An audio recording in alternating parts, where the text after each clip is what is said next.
जी friends, HPLC की column को किस तरीके से वॉश करें। बहुत से लोग सवाल करते हैं और लोग परेशान हो रहे होते हैं कि एक एनालिसिस के बाद हमारा कॉलम दूसरी एनालिसिस पे तीसरी एनालिसिस पे सही परफॉर्मेंस शो नहीं कर रहा होता है, क्या वजह है। तो डेफिनेटली इसके पीछे रीज़न है कॉलम की वॉशिंग। जब आप कॉलम की वॉशिंग का सही प्रोसीजर फॉलो नहीं करते तो आपका कॉलम एनालिसिस में प्रॉब्लम करता है।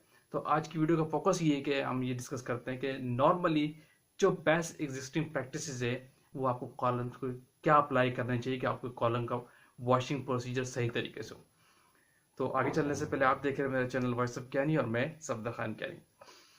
अच्छा फ्रेंड्स, बटन दबा के चैनल को आप सब्सक्राइब कर लें। आप लोग इन दी एंड भूल जाते हैं ताकि इस तरह की टेक्निकल वीडियोस आप तक पहुंचती रहे। देखिए फ्रेंड्स, कॉलम की जो वॉशिंग का प्रोसीजर है वो डिपेंड करता है कॉलम की परफॉर्मेंस को देखते हुए।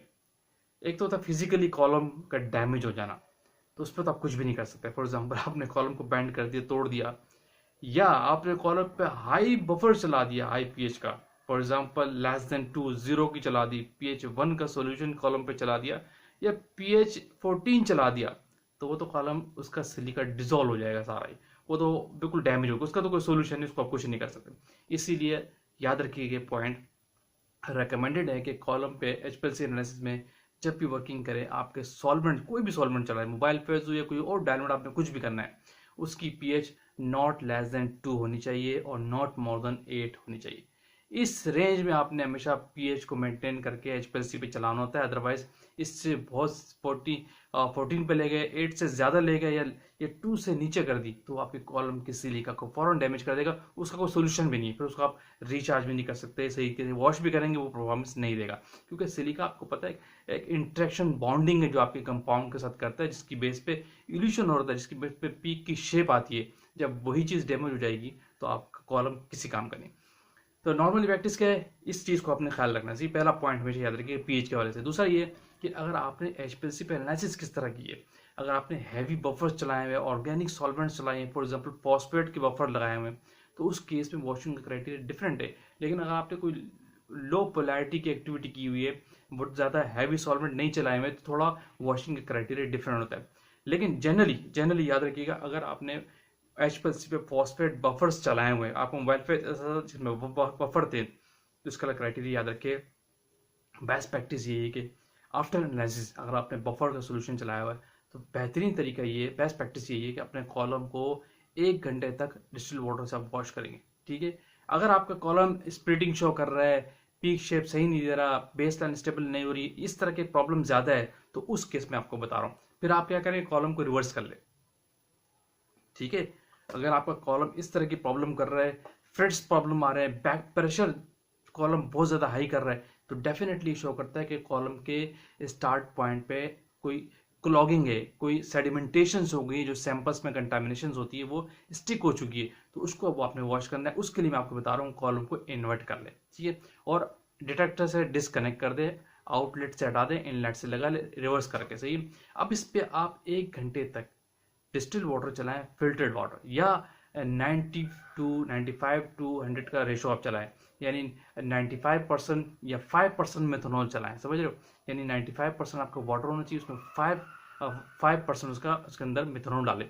ये भी अप्लाई कर सकते हैं, लेकिन इसके लिए बेस्ट प्रैक्टिस ये है कि प्योर डिस्टिल वाटर चलाएं, ज़्यादा अच्छा है। अगर आपका कॉलम 3 प्रॉब्लम शो कर रहा है, बैक प्रेशर बहुत ज़्यादा हाई कर रहा है, क्लॉगिंग शो कर रहा है, पीक शेप खराब कर रहा है, बेस लाइन स्टेबल नहीं हो रही मोबाइल फेस की, तो इस केस में 1 घंटे तक आप कॉलम को डिस्टिल वाटर से वॉश करें, रिवर्स करके। सही, प्योर डिस्टिल वाटर से वॉश करें, इन्वर्ट करके। ठीक है। और इसमें साथ से रिकमेंडेड ये भी है कि आप कॉलम का टेम्परेचर भी हाई कर दें। अगर आपने कॉलम को अंदर लगाया हुआ ओवन के अंदर, ठीक है, अगर आउटलेट से डिस्कनेक्ट नहीं किया है, तो फिर आप कॉलम को 40-45 डिग्री सेंटीग्रेड टेम्परेचर भी प्रोवाइड करें, अगर आप वो बहुत ज़्यादा परफॉर्मेंस को डाउन कर रहा है। इससे भी आपकी कॉलम की वॉशिंग पे एक अच्छा इम्पैक्ट पड़ता है, आपकी जो सॉल्युबल इंप्योरिटीज़ है जो वाटर के अंदर, वो निकल जाती है। इसके बाद फिर 1 घंटा आप कॉलम को प्योर मेथनॉल से वॉश करें या प्योर एसिटोनाइट्राइल से वॉश करें। डिपेंड्स कि आपने कॉलम को किस तरीके से चलाया है, उस पर कौन कौन से मोबाइल फेस चलाए, उनमें क्राइटेरिया क्या था, फॉस्फेट ज़्यादा चले हुए हैं या उसके ऊपर आपने मेथनॉल एसिटोनाइट्राइल के बफर चलाए हुए। तो इस चीज़ को देखते हुए आफ्टर वाटर 1 घंटे तक उस कॉलम को मिथनॉल से वॉश करें, प्योर डिस्टिल्ड मिथनॉल से, या 1 घंटे एसिटोनाइट्राइल से वॉश करें। ये एक नॉर्मल तरीका है। यही प्रैक्टिस एग्जिस्ट करती है, बेस्ट प्रैक्टिस यही है। इसके बाद जब आप कॉलम को अपनी डायरेक्शन में चलाएंगे तो डेफिनेटली कॉलम की परफॉर्मेंस पहले से काफ़ी बेहतर हो चुकी होगी। अच्छा, यहाँ पे एक पॉइंट और याद रखें कि कॉलम की वॉशिंग के दौरान 2 घंटे तक अपने कॉलम को वॉश करना है, ठीक है। पहले डिस्टिल वाटर से, फिर मिथनॉल से, अगर मिथनॉल नहीं था तो एसीटोनाइट्राइल यूज करेंगे, ठीक है। फ्लो रेट की पॉइंट भी याद रखें, मैंने टेम्परेचर का पॉइंट बताया, सबसे पहले पीएच का पॉइंट बताया था कि मोबाइल पे की कभी भी पीएच 2 से और 8 से ऊपर नहीं होनी चाहिए। अच्छा, मैं यहाँ बता रहा था कि आपने फ्लो रेट की जो स्ट्रैटेजी है वो यूँ रखनी है कि शुरू में अगर आप 1 घंटा मिथनॉल चला रहे हैं तो आप कॉलम को 30 मिनट तक 0.5 ml फ्लो रेट पे चलाएं, यानी 0.5 ml पर ml के लिहाज से चलाएं, सही है। फिर उसके बाद 30 मिनट तक आप 1 ml पर मिनट के लिहाज से चलाएं। ये फ्लो रेट भी आपने ग्रेजुअली इंक्रीज करना होता है, बढ़ाना होता है, इससे भी फर्क पड़ता है।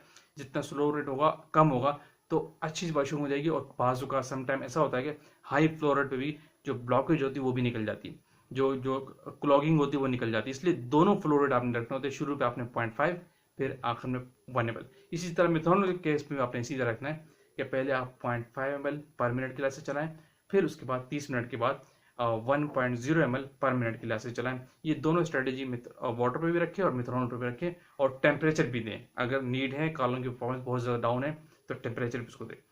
तो ये एक नॉर्मल प्रैक्टिस है, ठीक है। इस तरीके से जब भी आप कॉलम को, अगर कॉलम की परफॉर्मेंस बहुत डाउन हो गई तो वो ठीक हो जाता है। और एक और चीज़ यहाँ पे, और चीज़, अगर नॉर्मली आप प्रैक्टिस कर रहे हैं, आपको कॉलम एनालिसिस सही दे रहा है, परफॉर्मेंस ठीक दे रहा है, तो नॉर्मली कॉलम को वॉशिंग किस तरह करनी चाहिए? तो नॉर्मली बेस्ट तरीका ये है कि इन्वर्ट करने की जरूरत नहीं है। इन्वर्ट उस केस में करेंगे जब बहुत ज़्यादा उसकी परफॉर्मेंस डाउन हो गई है, स्प्लिटिंग शो कर रहा है, बैक प्रेशर दे रहा है, ठीक है। नॉर्मली कॉलम को वॉश करेंगे तरीका ये है कि 1 घंटा आप डिस्टिल वाटर से करते हैं अगर फॉस्फेट बफर चला हुआ है, ठीक है, और 1 घंटा मिथनॉल से, प्योर से आपको करना चाहिए। ये बेस्ट प्रैक्टिस है, हर जगह भी यही प्रैक्टिस एग्जिस्ट करती है।